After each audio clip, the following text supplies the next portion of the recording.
I am Father Dion, the Post-Catholic Chaplain of the Headquarters and Headquarters Support Group, Philippine Army. And this is Salita ng Diyos, ang ating gabay. Today is Wednesday, June 18, 2025, of the 11th week in Ordinary Time. In service, especially in military life, we do many things each day that often go unnoticed. Waking up early, standing guard for hours, conduct military operations, not only for days but for months, preparing reports, doing office work, sacrificing time with family. Many of these acts of service are hidden in the eyes of others. And at times, we are tempted to seek recognition, hoping our sacrifices will be acknowledged by our superiors or colleagues. But Jesus in today's gospel gives us a clear reminder. Do not perform your good deeds in front of others to be seen by them.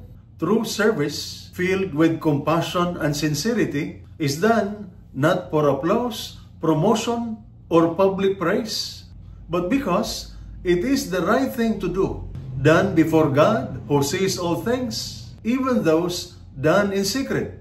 The reward for sincere service is not always immediate. It may not come as promotions, rewards, or public recognition.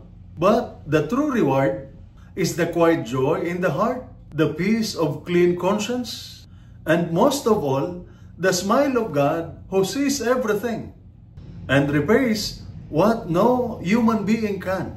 And so, even when it feels like your sacrifices are unappreciated or invisible, remember that God sees you.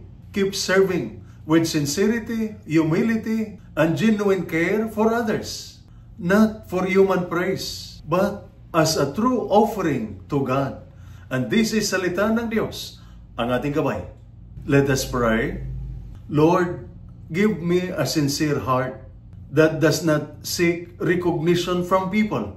Teach me to serve humbly and wholeheartedly, even when no one sees. May all that I do be a pleasing offering to you. Amen. And may the Almighty God bless you and your family, the Father, the Son, and the Holy Spirit. Amen.